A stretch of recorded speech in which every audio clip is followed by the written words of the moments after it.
Hello, everyone. Today, we're diving into an important topic, the body fluids. Let's get started. Introduction. Human beings are creatures that are primarily composed of water. It is the essence of life and the aqueous base solution in which all essential biochemical processes occur that produce life. Humans are approximately 75% water by mass as infants and 50% to 60% water by mass as adults. Furthermore, fluid is always in flux through various regulatory mechanisms to maintain appropriate concentrations throughout the various compartments of the body. Fluid is regulated mainly through passive diffusion following the concentration gradients of osmotically active solutes. However, hydrostatic pressures can influence fluid movement between spaces. Cellular level.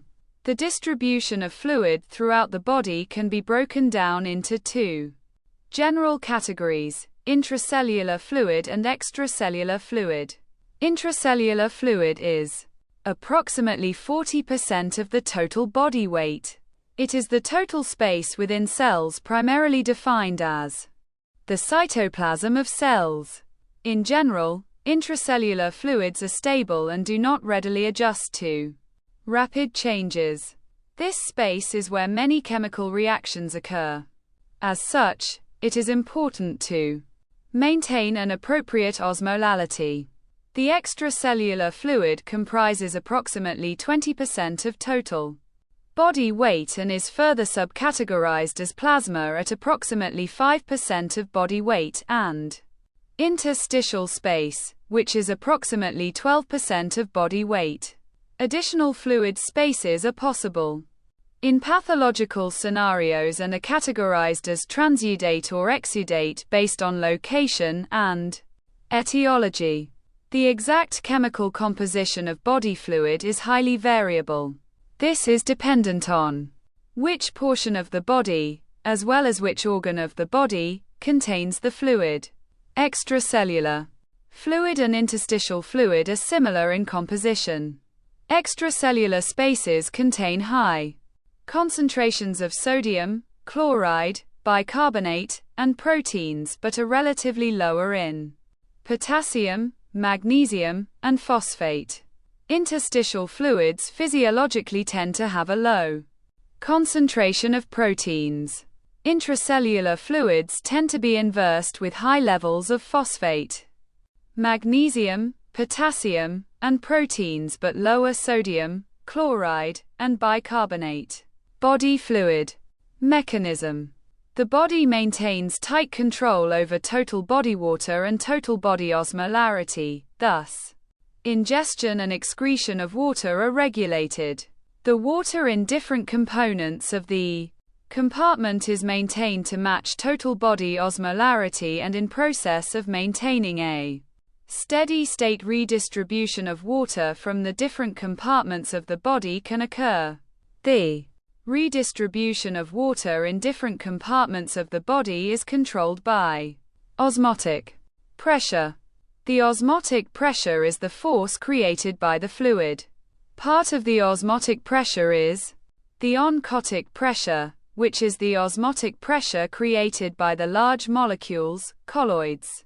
The osmotic pressure is also called the colloidal osmotic pressure. Hydrostatic pressure.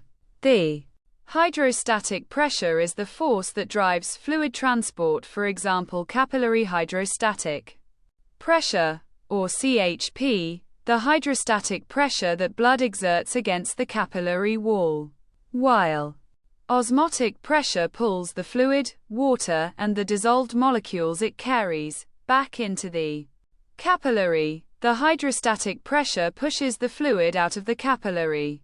The fluid that exits the capillary moves into the interstitial fluid. This process is referred to as filtration. In contrast, the fluid from the interstitial fluid back into the capillaries is what drives the reabsorption process. Further, intercellular fluid and intracellular fluid are in dynamic equilibrium with each other as they are separated by a cellular membrane, and fluid movement is in dynamic equilibrium. In general, the cellular waste is excreted out of the cell in their intracellular fluid, while in exchange, the nutrients are ingested from the intracellular fluid. Water movement occurs passively across the membrane depending on the osmotic gradient. Conversely, ion movement is not permitted across the membrane and occurs occasionally, depending on the cellular requirement, through active transport. Ions in the body fluids of a human are referred to as the electrolytes in the body. Filtration. Fluid goes out, happening near the arterial end of the capillary, where CHP, capillary hydrostatic pressure, greater than BCOP, blood colloidal osmotic pressure. No net movement near mid-capillary, where CHP equal to BCOP. Reabsorption. Fluid moves back in, occurs near the venous end of the capillary, where CHP less than BCOP. Clinical significance. Variety of pathological conditions induce abnormalities in fluid balance. Fluid balance abnormalities are either an overload of fluid or a decrease in effective fluid. Fluid overload is clinically known as edema. Edema occurs most commonly in soft tissues of the extremities but can occur in any tissue. Decreases in fluid load are commonly referred to as dehydration. Edema manifests as swelling in the soft tissues of the limbs and face, followed by an increase in size and tightness of the skin. Peripheral edema is reducible by increasing the pressure in the interstitial space and is measured by pressing a finger into the tissue, temporarily creating a dimple in the edematous skin. Likewise, wearing compression stockings can reduce peripheral edema by increasing interstitial hydrostatic pressure, forcing fluid back into the capillaries. Pulmonary edema is when excess fluid swells into the interstitial tissues of the lung. Symptoms include shortness of breath and chest pain, orthopnea, or impaired respiration while lying flat, may also be present as the excess fluid is distributed across the entire lung. Pulmonary edema is life-threatening as it compromises gas exchange in the lungs, and conditions can quickly decompensate. Pulmonary edema is associated with cardiac failure and renal failure. Classically, cardiac failure causes pulmonary edema through decreased pumping efficiency and capacity of the left atrium and ventricle. This creates back pressure in the pulmonary veins, increasing pressure in the vessels. Subsequently, hydrostatic pressures in the pulmonary capillaries are increased, pushing fluid into the interstitial lung space following the Starling equation. Renal failure causes edema through a failure to remove fluids and osmotic components from the body. The net result is increased osmotic pull into tissues and increased hydrostatic push out of capillaries. Edema treatment. Edema is treated for symptomatic relief using a variety of medications, including diuretics, to remove fluid from the body via the renal system. Diuretics are closely associated with inducing contraction metabolic alkalosis. Albumin may be supplemented in cases of low plasma albumin. Lifestyle changes can include reducing sodium intake, restricting fluid intake, and wearing compression stockings. However, targeting the underlying pathology to improve cardiac, hepatic, or renal function offers better results than symptomatic treatment by removing fluid, replacing osmotic components, or other lifestyle changes. Liver disease is also capable of inducing edema. This is due to a failure to produce osmotically active proteins, specifically, a failure to produce albumin. Albumin is found physiologically primarily in the plasma of the extracellular blood. It is typically not found in the interstitial space. As such, a decrease in body albumin directly decreases the pull of osmotic pressure into the capillaries. According to Starling forces, this results in the fluid moving into the interstitial spaces. Additionally, fluid overload can be iatrogenically induced by excessive fluid replacement via intravenous access. Dehydration is largely due to inadequate water intake to meet the body's metabolic needs. The average adult has an obligatory intake requirement of 1,600 milliliters per day. This value increases depending on activity and metabolism. Causes of dehydration. Dehydration can occur due to a variety of reasons. Here are the common causes of dehydration. Sweating too much, for example, workouts in hot weather. Vomiting or diarrhea. Fever. Not having fluids due to lethargy or illness. Urinating too much, due to diabetes or medicines like diuretics. Elders and also people with diseases like diabetes are at higher risk of dehydration. Signs and symptoms of dehydration. Here are the symptoms of mild dehydration. Thirst, dry or sticky mouth, yellow-colored urine, not urinating much. If your dehydration levels from mild to moderate levels, you may have symptoms like dry, cool skin, headache, muscle cramps. When the dehydration levels reach alarming and dangerous ranges, you would experience symptoms like dark yellow or amber-colored urine, dry, shriveled skin, irritability or confusion, dizziness or lightheadedness, rapid heartbeat, rapid breathing, listlessness, shock, less blood flow through the body, sunken eyes, unconsciousness or delirium. Treatment of dehydration. Whenever possible, oral fluid replacement should be attempted.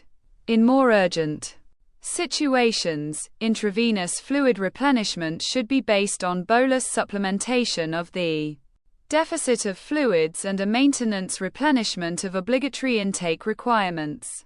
The fluid deficit can be calculated when the pre-dehydration weight and post-dehydration weight are known.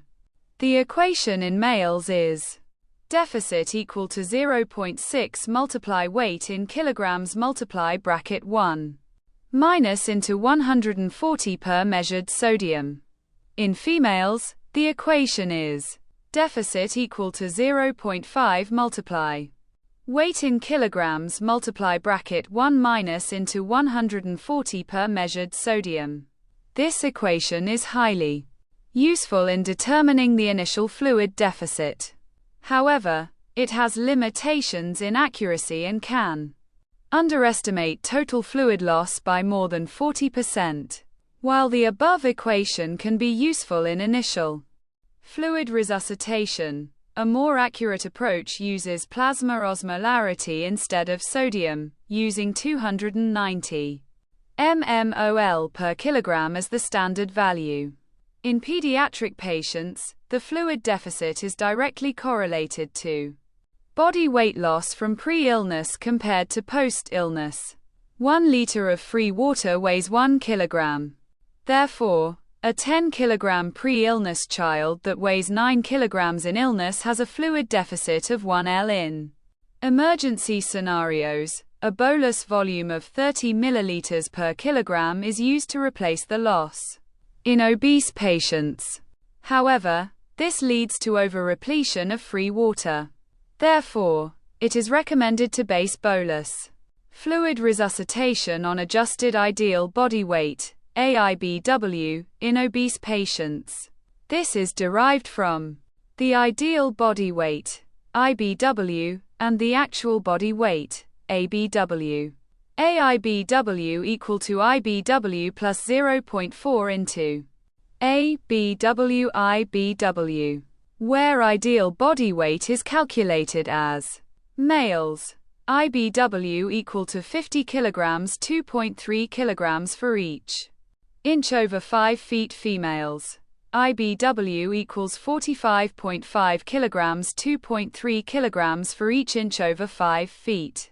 Maintenance fluid is also determined using a formula based on weight. Fluid should be replaced at a rate of 4 milliliter per kilogram per hour for kilogram 1 to 10, 2 milliliters per kilogram per hour for kilogram 10 to 21 milliliter per kilogram per hour above 20 kilograms. In other words, a patient who weighs 55 kilograms would require 40 milliliters, HOUT 20 milliliters, hour 35 milliliters equals 95 milliliters per hour of free water. Intravenous fluid replacement options include normal saline, 0.9% sodium chloride, 1/2. Normal saline, 0.45% sodium chloride, dextrose 5% in either normal saline or 1/2 normal saline, and lactated ringer solution. The choice of replacement fluids is patient scenario specific and dependent on the electrolyte status of laboratory evaluation. Burn patients require specialized increases in fluid replacement secondary to the immense loss of free water through their wounds. The needed fluid resuscitation in adults is calculated using the Parkland and Brook formulas. The modified Brook formula is 2 milliliters per kilogram per percent body surface area burned. The modified Parkland formula is 4 milliliters per kilogram per percent body surface area burned. Both formulas estimate the first 24-hour fluid requirements from the time of the burn, with half the amount to be given in the first 8 hours. While both formulas give widely different values, they give equivalent outcomes. Final fluid needs should be based on the urine output rate. Complication of diabetes mellitus that results when the body fails to utilize glucose for energy production. Glucose is an osmotically active substance that is excreted in the urine at high concentrations. This leads to extreme fluid loss through the urine and dehydration, necessitating large volume resuscitation of 6 to 9 L of normal saline on average. Hyperosmolar hyperglycemic non-ketotic acidosis is similar to diabetic ketoacidosis, except it lacks ketone production. It requires a similar fluid resuscitation. Hypernatremic patients who undergo fluid replacement with rapid subsequent correction of hypernatremia are at increased risk for developing cerebral edema. This develops due to increased intracellular and extracellular fluid loads and increased pressure within the brain space. This leads to neurological deficits and, ultimately, death. This condition can be avoided by slowly infusing fluids such that sodium levels are reduced at an initial rate of 2 to 3 MEq/L per hour for a maximum total change of 12 MEq/L per day until sodium is in a normal range.